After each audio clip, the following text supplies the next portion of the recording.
Tuhan bersamamu.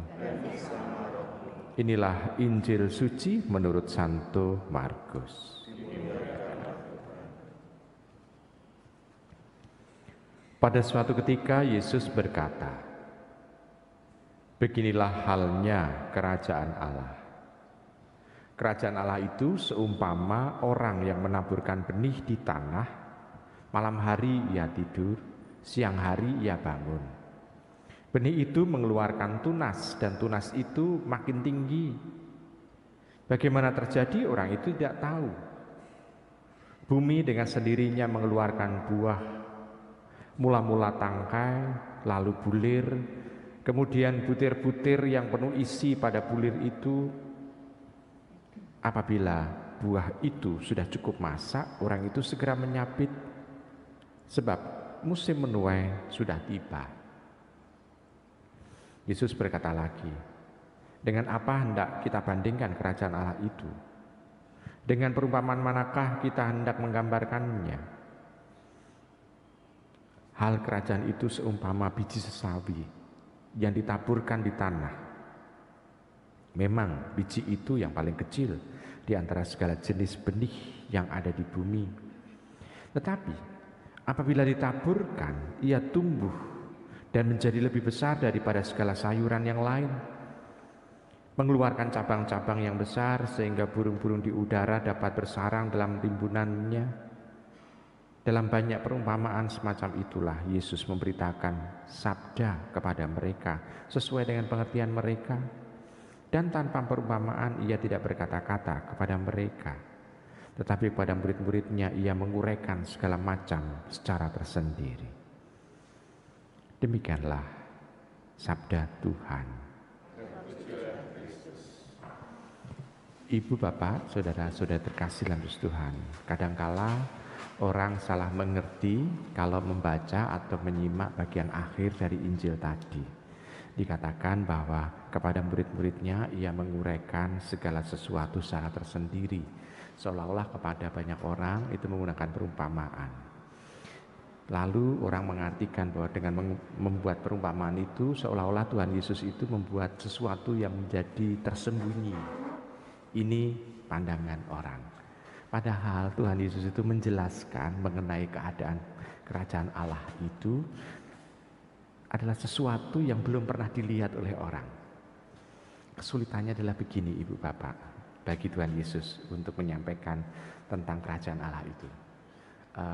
Tolong Anda menjelaskan bedanya hari yang cerah dengan langit yang lagi mendung kepada orang yang buta yang belum pernah melihatnya. Caranya piye? Apa bedanya mendung, ya, langit dengan mendung itu awan, lalu langit yang cerah? Tolong dijelaskan kepada orang yang buta, sehingga orang buta itu bisa memahami bagaimana kira-kira langit yang berawan dengan langit yang penuh dengan mendung. Tolong diceritakan, bisa Anda mengisahkan itu kepada orang buta? Pasti Anda akan membuat perumpamaan yang bisa ditangkap oleh orang buta itu. Jadi sebetulnya perumpamaan itu mau menjelaskan sesuatu yang kita sendiri belum pernah melihat. Atau misalnya ambil contoh, Anda diutus ke Puncak Jaya di Papua sana. Lalu Anda harus menjelaskan mengenai rasane asine garam bagi mereka yang belum pernah menggunakan garam sebagai bumbu dapur. Piye carane? Pasti akan menggunakan perumpamaan juga. Jadi kita bisa melihat Tuhan Yesus itu menggunakan perumpamaan itu untuk menjelaskan sesuatu yang belum pernah kita lihat. Dan ini problemanya, sehingga banyak orang menafsirkan macam-macam. Ini kepada banyak orang. Nah, sedangkan kepada 12 murid, karena sudah dekat, Yesus sudah tahu orang per orang dari para murid yang 12 itu, maka Tuhan Yesus menggunakan cara tersendiri untuk menjelaskannya, supaya para murid menangkap apa yang menjadi inti dari penjelasannya. Jadi kita bisa melihat di situ ada sesuatu hal. Memang Tuhan itu menginginkan untuk bisa semua orang itu bisa menangkap apa yang menjadi misalnya tujuan hidup kita, yaitu kerajaan Allah itu. Tetapi kita sendiri itu belum pernah untuk melihatnya. Kita baru mengandaikan ini sehingga orang salah memahami. Ada juga orang yang menafsirkan bahwa keadaan surga, kerajaan Allah itu seumpama seperti manusia. Ada sungai dari madu dan sungai dengan susu airnya begitu. Sehingga orang itu mendapatkan kelimpahan. Kalau ada madu, ada susu, pasti ada anggur juga gitu. Dan kita bisa melihat di situ ada orang menggambarkan, menafsirkan itu sehingga situasi-situasi seperti itu sebagai sesuatu yang wajar. Nah, ini catatan kenapa kok Tuhan menggunakan perumpamaan. Lalu bagian yang kedua kita bisa melihat isi di sini dalam inti perumpamaan ini kita harus menafsirkan bagaimana. Menafsirkan bahwa kalau kerajaan Allah itu sudah datang dalam hidup kita, kita sendiri kok tidak melihatnya. Kadangkala kita juga akan ragu-ragu apa benar kerajaan Allah itu datang. Dan di sana digambarkan seperti biji sesawi itu yang kecil tetapi bisa bertumbuh menjadi pohon yang besar, tempat untuk nangkring burung gitu ya. Begini Ibu Bapak, besarnya biji sesawi itu Anda ambil ballpoint, lalu buatlah titik di kertas itu. Nah sebesar itu, seperti besar titik itu yang di kertas. Jadi dengan ballpoint Anda buat titik saja di kertas. Nah sebesar itu benihnya. Kita tidak membayangkan bahwa benih itu tekira koyo benih lombok cabai itu yang memang agak gede. Cabai saja kelihatan agak gede gitu ya. Nah itu kan hanya satu titik saja, tetapi bisa menjadi satu pohon yang besar. Tetapi tumbuhnya bagaimana? Orang nggak pernah memperhatikan bagaimana dia bisa bertumbuh, berkembang.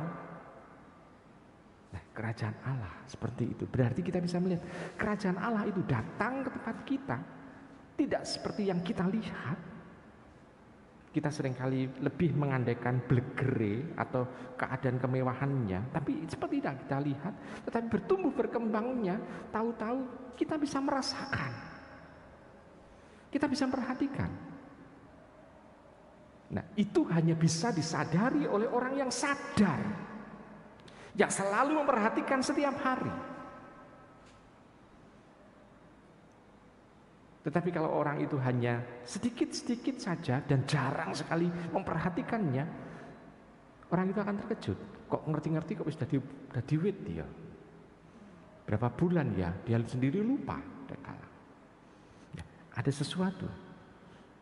Hanya orang yang sadar saja yang bisa merasakan dan melihat dan mengalami bahwa kerajaan Allah itu memang ada dalam diri kita.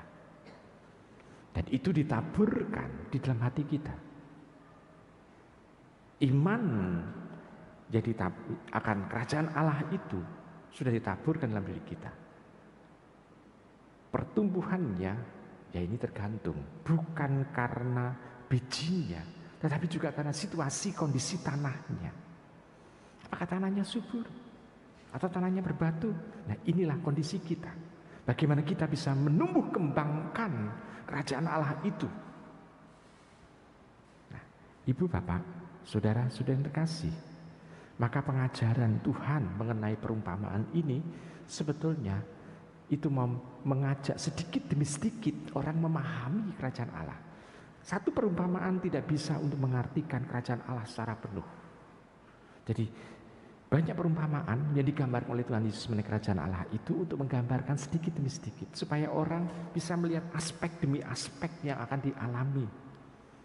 Dan kerajaan Allah yang digambarkan oleh Tuhan Yesus ini bukan kerajaan Allah yang akhir, ending, finish kehidupan kita, tetapi sudah dimulai dari kehidupan kita terlebih dulu di dunia ini. Dengan seperti itu sebetulnya kita diajak oleh Tuhan, mari dalam hidup ini, dalam hidup beriman ini, Pasrah memang pasrah kepada Tuhan, tetapi bukan pasrah sebagai yang kalah. Bukan pasrah terus ndeprok, bukan. Tetapi pasrah untuk bisa memahami apa yang menjadi kehendak Tuhan itu.